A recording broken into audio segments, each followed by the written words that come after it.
Bienvenidos, buenas tardes. Este es el número 10 de los estudios evangelísticos que hemos estado presentando. Y a manera de resumen, yo le he puesto como título Condiciones de la salvación. En realidad no se trata de una explicación de tales condiciones.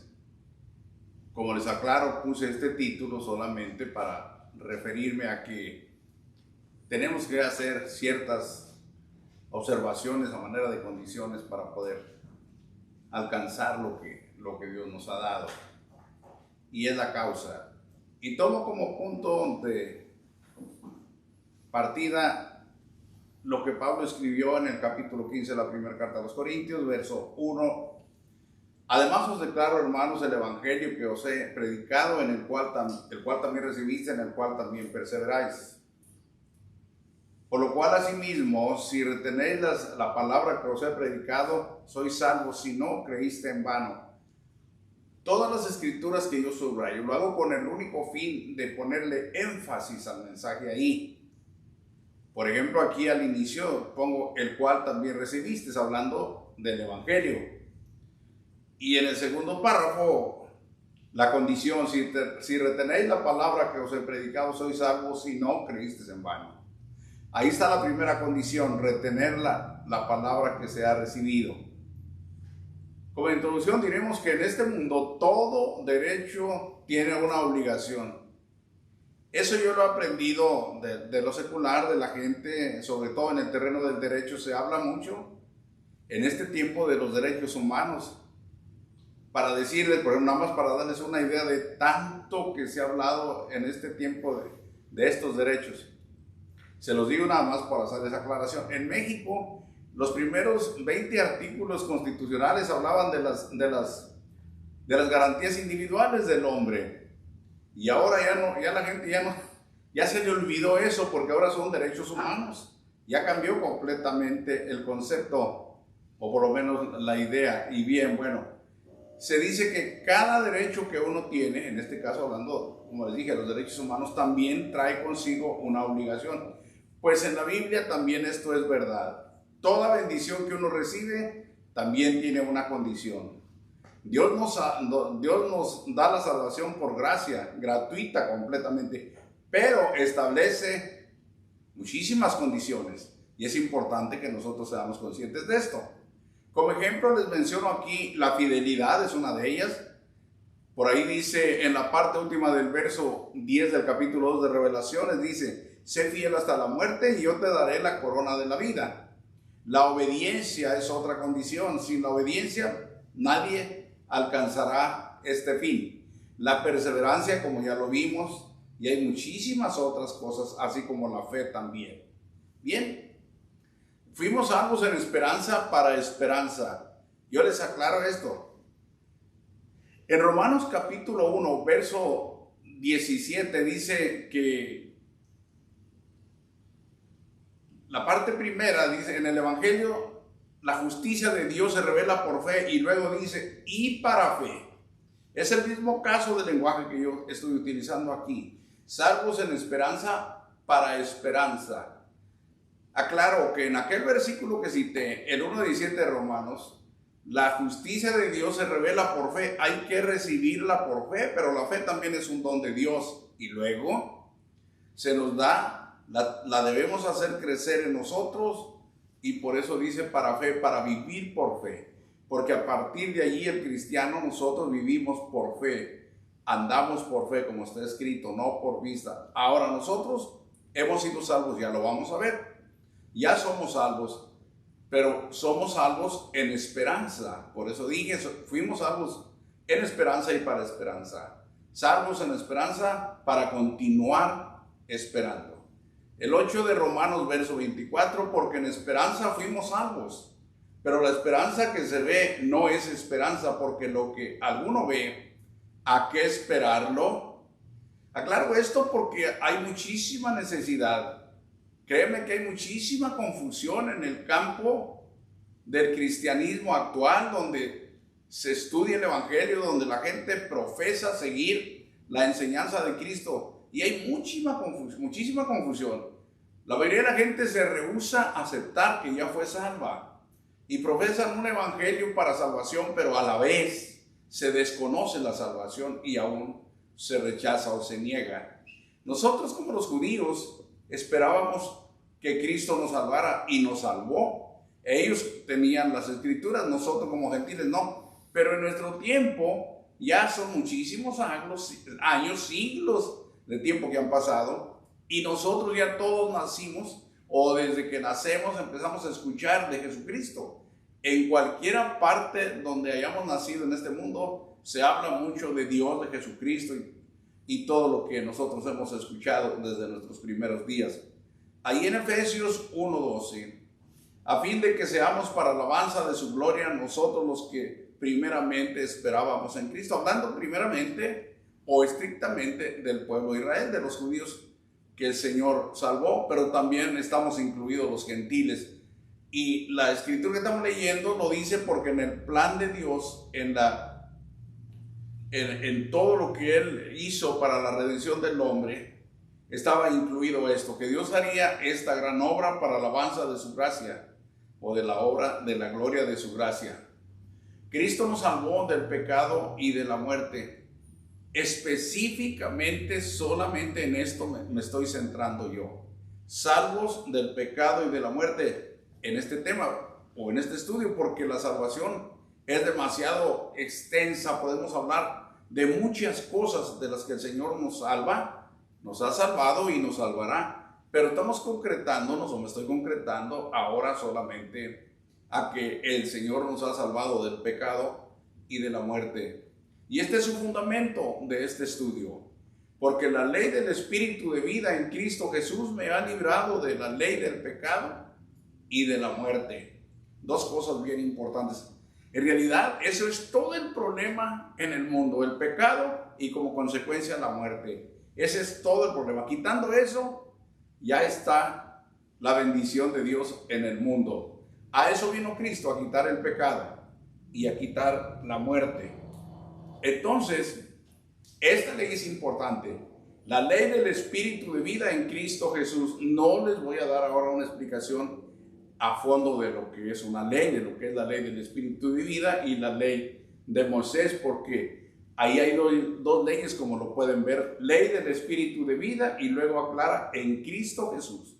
Y luego dice, me ha librado de la ley del pecado y de la muerte.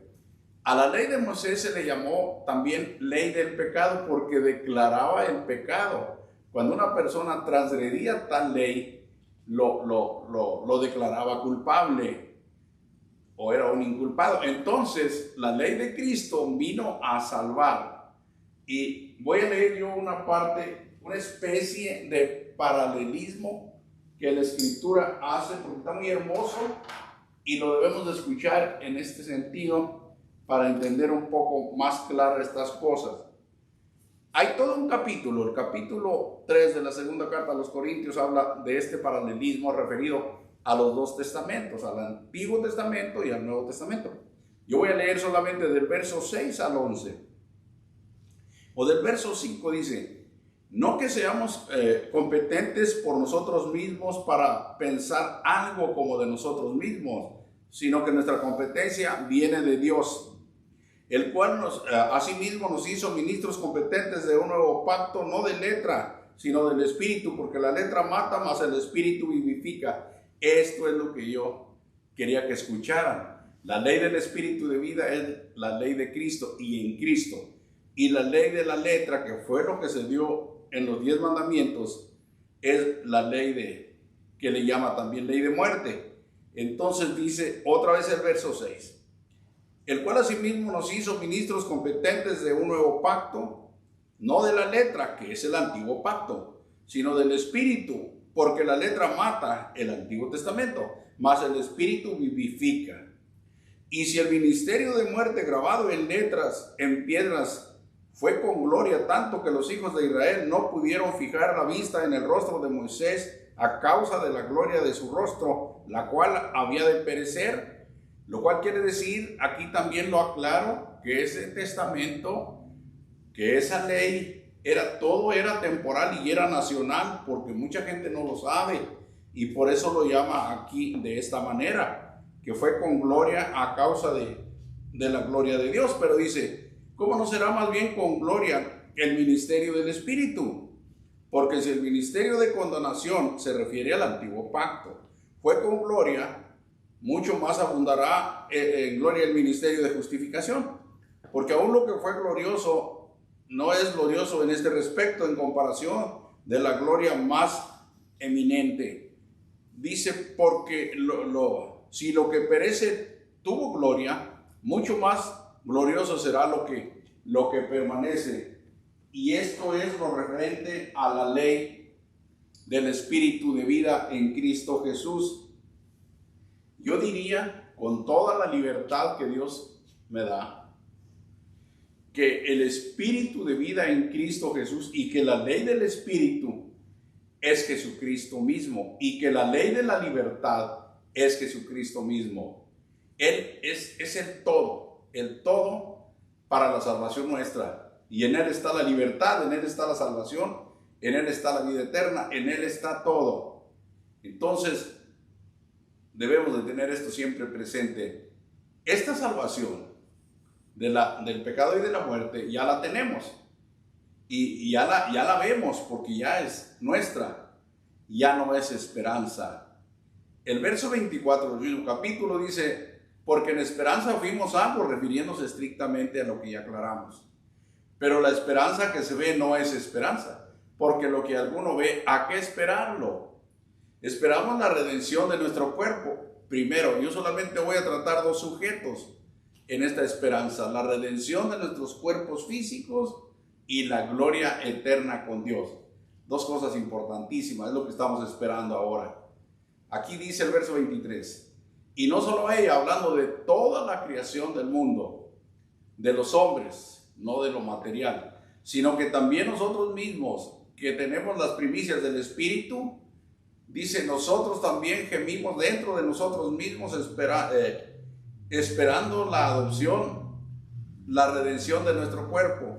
Le llama redención o la liberación, la salvación del cuerpo físico. Eso lo estamos esperando todavía.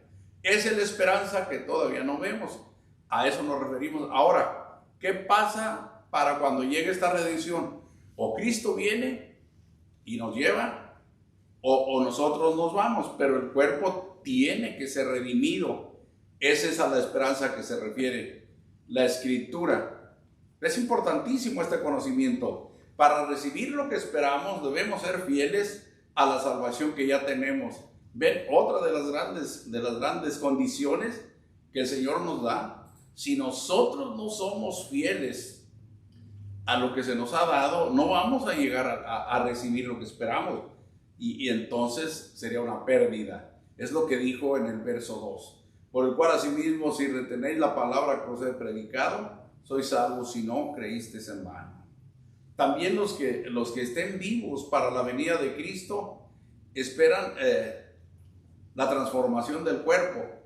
Transformación del cuerpo y redención del cuerpo más o menos se corresponden en las Escrituras o en el Nuevo Testamento, porque se refiere a la misma situación, solamente que la redención, usa el término Pablo redención cuando habla de que será redimido el cuerpo, rescatado, pero aquí aclara de que esto será en los cuerpos de los que estemos vivos a la venida del Señor. La Escritura se refiere a la redención, como lo expliqué, de nuestro cuerpo así. Ahí está Filipenses 3:21, dice, el cual transformará cuando Él venga el cuerpo de la humillación nuestra, el cuerpo de carne y sangre, para que seamos semejante al cuerpo de la gloria suya, a la gloria de Jesús ya resucitado, por el poder con el cual puede también sujetar a sí mismo todas las cosas. Mucho cuidado, esto es importante, esta es la verdad, esto es lo que enseña el Evangelio, esto es lo que toda la gente debe esperar. Aquí les introduzco un poquito esta idea. En este mundo es importante saber de dónde venimos, por qué estamos aquí, a dónde vamos. Y si la gente no se preocupa por hacerse estas preguntas y respondérselas, Entonces, ¿qué será del hombre? ¿Qué será de la persona? ¿Hacia dónde va? ¿Hacia dónde se dirige? Trabaja, estudia, va, viene, está en movimiento, pero ¿cuál es su plan? ¿Qué es lo que pretende alcanzar? ¿A dónde quiere llegar? Porque aquí todo el que nace muere también. Y el evangelio es urgentísimo que todo el mundo lo sepa, porque todas estas cosas son muy necesarias para vivir, para ser felices, para tener la felicidad y la vida que nos corresponde de acuerdo a la buena voluntad de Dios. Cuando Él venga, todos los que estén vivos serán transformados literalmente, y los que estén en los sepulcros serán resucitados sus cuerpos, y esa es la esperanza que ahora tenemos. Ya Cristo resucitó, ya nos hizo nacer en el Espíritu y nos dio una esperanza viva. Es el otro concepto que les decía, la gloria de Dios. Dice aquí: bendito el Dios y Padre de nuestro Señor Jesucristo, que según su gran misericordia nos hizo renacer para una esperanza viva. Es importantísimo entender esto, una esperanza viva. ¿Y en qué se funda? En la resurrección de Jesucristo de entre los muertos. Muy sencillo, pero muy profundo, bien importante esto. Nos hizo renacer. Me quedaría yo mucho tiempo aquí hablando e invitando. Todos los que todavía no están en Cristo deben renacer o nacer de nuevo en el Espíritu Santo. Los que no han nacido, ¿qué es lo que esperan? ¿Hasta cuándo van a llevar a cabo esto? O renacen de nuevo o mueren sin renacer. ¿Y cuál será el fin? Fin que nadie quisiéramos que llegara sin que las personas antes renazcan en Cristo Jesús o nazcan de nuevo. Para una esperanza viva por la resurrección o fundada en la resurrección de Jesucristo de entre los muertos. Para una herencia, ahí está la herencia, es la gloria. Para una herencia incorruptible, incontaminada e inmarcesible, y está reservada bien claro en los cielos. Esto es necesario saberlo, y saberlo directamente como lo estamos tratando de la Escritura, porque quien nos lo está diciendo es Dios, y es necesario saberlo nosotros, leerlo con nuestros propios ojos, digerirlo con nuestro propio entendimiento y recibirlo de corazón, con nuestra propia voluntad. ¿Por qué? Porque hay una serie de pensamientos y de cosas en el mundo que no se puede uno confiar. Mucha gente difiere mucho de esto. Para mucha gente esto no es verdad, no es así. Mucha gente cree que la tierra es eterna, que no se va a mover nada de aquí y que aquí van a estar 1000 años para empezar y luego eternamente, y tantas cosas que se dicen en nombre del Evangelio, pero que no son realmente cosas del Evangelio. Dice que está reservada en los cielos. Luego, si somos fieles, tendremos esperanza cumplida. Es necesario la fidelidad. Esta escritura dice: entonces el rey dirá a los de su derecha, Mateos 25:34, venid benditos de mi Padre, heredad del reino preparado para vosotros desde la fundación del mundo. Ahora, detrás de, o enseguida, o como he dicho otras veces, en el entorno de esta escritura, en su contexto, hay muchas cosas por hacer. El ejercicio de una vida piadosa, la hospitalidad, el servicio a los santos, el servicio al prójimo, tantas cosas que hay que hacer para llegar aquí en el terreno de las obras. Hemos sido salvos por el Señor gratuitamente, por gracia, pero hemos sido salvos para buenas obras, como lo estaremos viendo en otros estudios. Aquí me detengo un poquito a pensar con esta escritura en mayúscula. Dios nos ha salvado por su gracia santa. Esto ya no se duda, esto ya no se espera. Ya hemos sido salvos, ya lo hemos visto del pecado y de la muerte. Que la esperanza que estamos esperando, la gloria misma y la redención de nuestro cuerpo se cumpla, depende de nuestra fidelidad al Señor. En lo que esperamos, la esperanza viva. Yo quiero hacerles notar esto, que es importantísimo. Anímense todos los que escuchan estos estudios y todavía no han obedecido. Anímense cuanto antes. No hay nada que temer, no hay nada que posponer, no hay nada que pensar en el sentido de que no, yo no lo hago porque no voy a poder, no voy a cumplir, yo tengo muchas debilidades, yo tengo muchas cosas que interfieren en mi vida, mis gustos, mis formas de ser y cosas por el estilo. Olvídese de todo eso, vean lo que vamos a ver aquí. En lo que esperamos la esperanza viva, los que ya estamos en Cristo, que es la gloria concretamente aquí. Dios nos guarda por su divino poder. ¿Qué más quiere la gente? Allí dice en el verso 4, para una herencia incorruptible, incontaminada e inmarcesible, reservada en los cielos, y lo dice directamente para vosotros, para ustedes, para los que creen en Cristo, porque por desgracia no todo el mundo cree en Cristo. Pero es una herencia cuyas características son incomparables, incorruptible, incontaminada e inmarcesible, y el lugar reservada o guardada por Dios en su gloria para los que creen en Cristo. Ahora, aquí está lo que les decía, que sois guardados por el poder de Dios mediante la fe. En otras palabras, nosotros somos salvos del pecado y de la muerte, pero seguimos viviendo en este mundo lleno de maldad, lleno de pecado. No nos preocupe eso, el Señor está con nosotros. Se nos da el don del Espíritu Santo, entra Dios a tomar la dirección de nuestra vida, y entonces, fíjense lo que les voy a decir. Si el Señor nos salvó del pecado y de la muerte, nos hizo libres. Éramos esclavos del pecado y de la muerte y nos hizo libres, y ahora ha venido Dios en espíritu a morar adentro de nosotros, dice Pablo, y lo debemos de decir todos. Con Cristo estoy juntamente crucificado. Ya no vivo yo, mas vive Cristo en mí. Noten bien lo que se dice. Ya no vivo yo, vive Cristo en mí. Porque si es que vivo yo, entonces yo sigo siendo esclavo del pecado y de la muerte. Pero como ya no vivo yo, ahora es Cristo el que vive en mí. Ahora es Cristo el que dirige mi razón, el que dirige mi deseo, el que dirige mi vida. Es el gobernante de mi conducta, de mi ser. Él es libre. Ya no vivo yo, vive Cristo en mí, y por lo tanto me ha hecho partícipe de su libertad.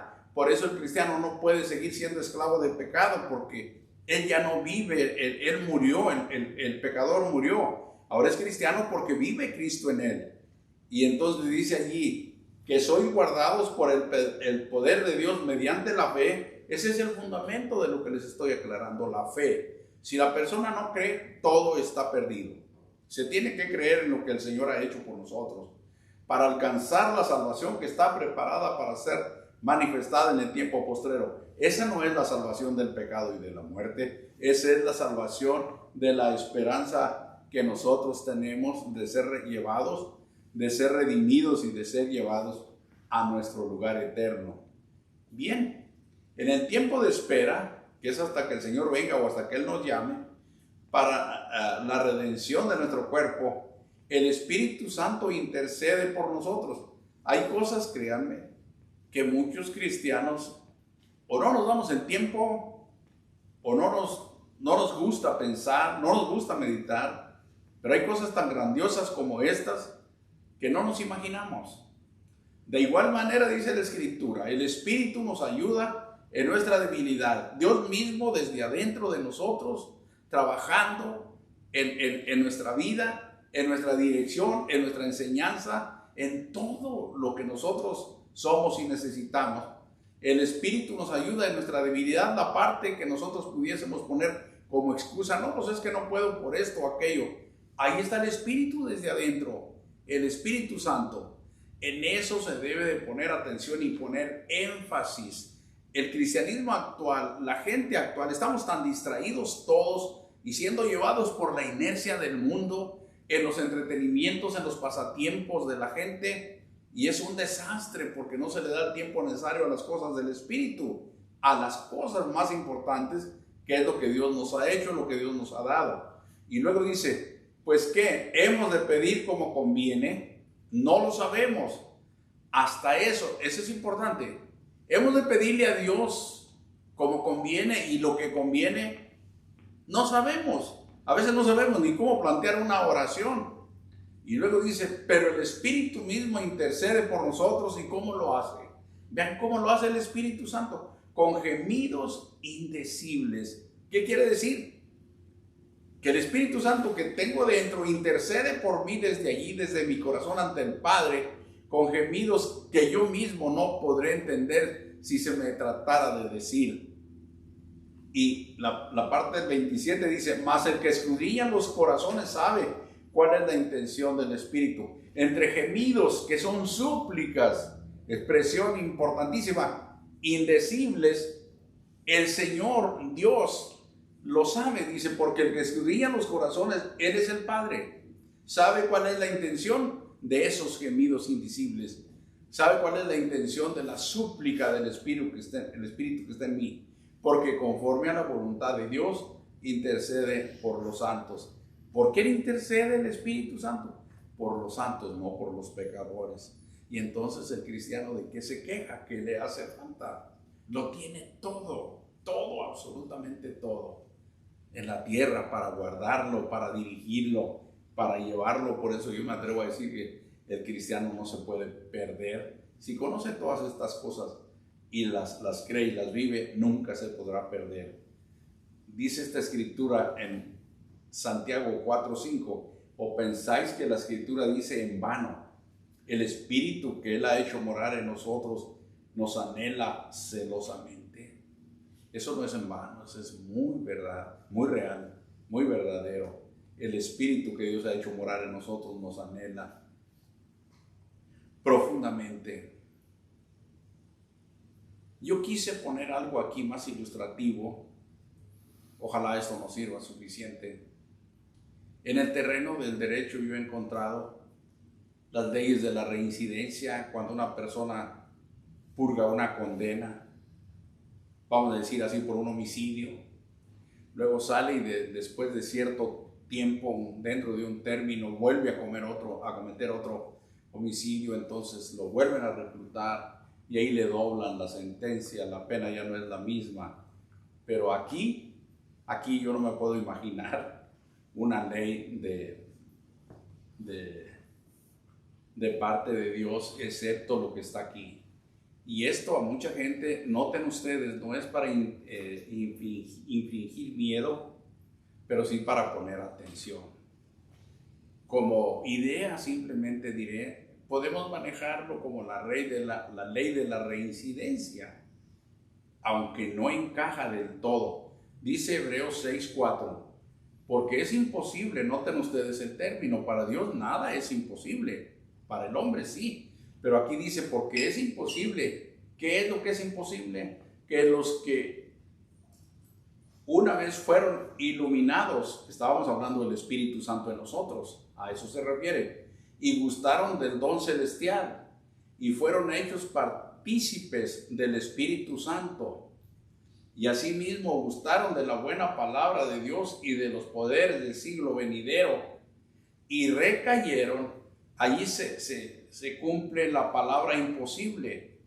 Es imposible que los que recayeron, habiendo recibido todo lo que han recibido, sean otra vez renovados para arrepentimiento. Esto ya es una obra que no se puede llevar a cabo nuevamente.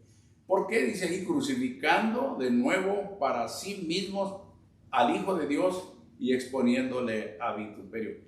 Ven cómo esto es muy serio, es muy importante, es muy necesario, pero es muy importante. Por eso la gente lo debe de digerir bien, pensar y luego tomarlo. Porque de todas maneras, si no toma la salvación, está perdido por el pecado. Y otra escritura, nadie debe perderse por volver al pecado. Ahora está el capítulo 10, verso 26 del mismo libro de Hebreos. Porque si pecaremos voluntariamente después de haber recibido el conocimiento de la verdad, ya no queda más sacrificio por los pecados. Los que todavía no son cristianos, pero algún día de estos lo van a hacer, no hagan como muchas personas han hecho de manera incorrecta, que se vuelven atrás, que abandonan la iglesia, que abandonan al Señor, que dejan las cosas de Dios, y otros, peor aún, se vuelven al mundo. Nunca vayan a hacer eso, por favor, nunca. Porque miren lo que viene. Dice el verso 27. Sino una horrenda expectación de juicio y de hervor de fuego que ha de devorar a los adversarios. La persona que deja el evangelio, que retrocede, vuelve al mundo y deja las cosas de Dios, es una persona que ha llegado a este término. Le espera una expectación de juicio, de hervor de fuego que lo ha de devorar. El que viola, es un ejemplo que da del Antiguo Testamento. El que viola la ley de Moisés por el testimonio de 2 o 3 testigos muere irremisiblemente. La sentencia para una persona que cometía pecado, cuya sentencia era la muerte, el adulterio, la fornicación, el homicidio y muchas otras cosas, eran más de 40 pecados cuya sentencia era la muerte física.